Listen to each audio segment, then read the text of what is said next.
Castellanos has been living with HIV for almost 20 years.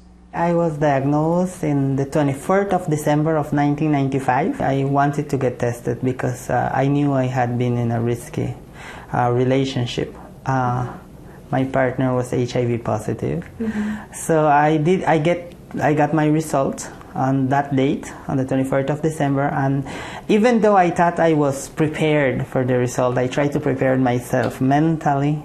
It was a shock anyways. At the time of his diagnosis, it was just over a decade since the HIV and AIDS epidemic had first started, and medication was not yet available. The life expectancy was months, 2 to 6 months at the beginning of the epidemic, especially when no medication was available. I started treatment in the year 2000, and at that time, and this is something I always share to new people, you know, that when they go to treatment and they think it's a burden to take 2 or 3 pills or sometimes 1 pill a day, I used to take 18 pills, tablets and capsules every 8 hours, only for HIV, plus other things for the side effects that those pills used to produce to me. But I think those of us that have survived over the years can account to the advances and the luck and the blessings we have now. The life expectancy for anybody right now, if someone is diagnosed today and they go into treatment and they adhere to treatment, which is critical, their life expectancy is above 40 years. This education about the life one can live as a person with HIV is what prompted Eric and a group of friends to start a network of persons living with HIV. And in 2011, the Collaborative Network of Persons Living with HIV, or CNET Plus, was created. One of the co-founders is Addie Mai. 32-year-old Addie puts a whole new spin on making lemonade when life gives you lemons. She was diagnosed in 2009. She was married at the time to a soldier in the Belize Defense Force. Like housewife, waiting for my husband to come home. And every time I was with him, there was some change. Whenever he came home, I was always feeling sick, you know. And then my father started to, you know, like kind of wondering, why is it so? Why is it so? But every time he comes home, I get sick. So when he left the last time, I got really sick. And I was up and down. My father took me to hospital, I think to Universal Hospital. They even took me to Achetumal was where they were, I stayed there for 2 weeks and still nothing. They couldn't find anything. My mother thought probably it was poison or HIV. She was the one that made the decision because I wasn't in that condition to make any decisions.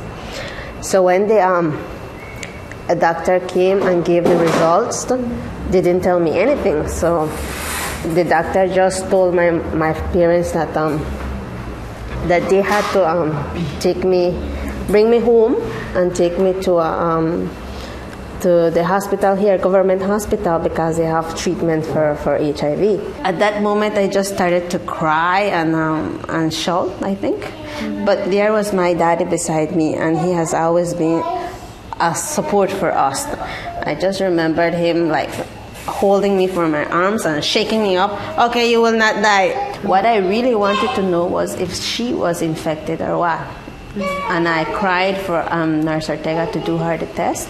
And when she went, she did my baby's test. And when she came back, she told me that it was negative. And when I heard that, actually all the what I was afraid of or everything, it just went away. I kind of got strong at that moment, I think. I don't know what happened. She decided to take a hold of the situation, started medication, joined a support group, and yet her biggest surprise was yet to come. I think being HIV has actually improved my life. For me, it has improved.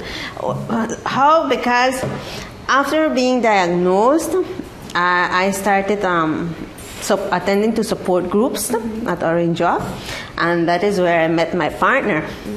So apart from that, one mentality that we have when we're diagnosed, oh my God, we're never going to have a partner again. Nobody will want us. Nobody will want to be with us. So I said no love for me. Most people think that we like women should not get pregnant if we are HIV positive because the baby will come out positive. So there's a lot of negative and positive reaction. As a person living with HIV, we have the right to get pregnant, but we also have the responsibility.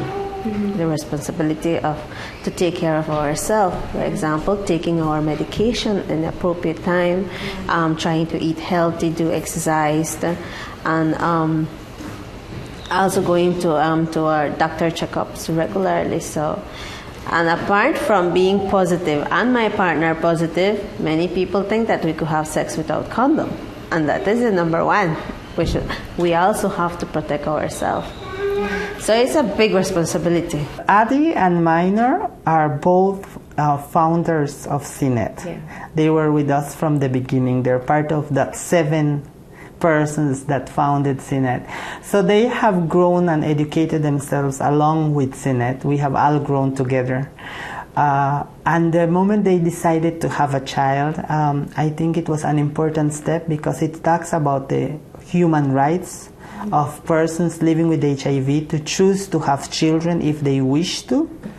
And it also talks about the advances in science in which we now can say that persons living with HIV can have children that are HIV negative. A baby has a 25% chance of being born with HIV if his or her mother is positive and is not on treatment. However, that risk can be reduced to less than 1% if the mother seeks the proper treatment during her pregnancy. In my case, I was there with the medication. I didn't miss. I always used condom. I always tried to get good sleep. The help and the support of family members and partner is number one. And here I am. When they handed the baby, the doctor there told me everything is fine with your baby. The viral load was undetectable. So I think that was the most happiest day of my life. Minor Salvador Castaneda was born HIV negative, even though his parents, Addie and Minor Sr., were positive at the time of conception. It's a study of perseverance, of adherence, because if we say, for example, the mother was not adhering to treatment while she was pregnant, then the story might have been different. But it is a story of depicting persons living with HIV as who we really are, just ordinary human beings. Being HIV, many people would say, is a death sentence. It is not. For me, it has been a wonderful journey, and I plan to continue living it. Yeah. And I have grown a lot. I have grown even in my self-esteem. I have grown, and I think it never went bad for me. It has never went bad.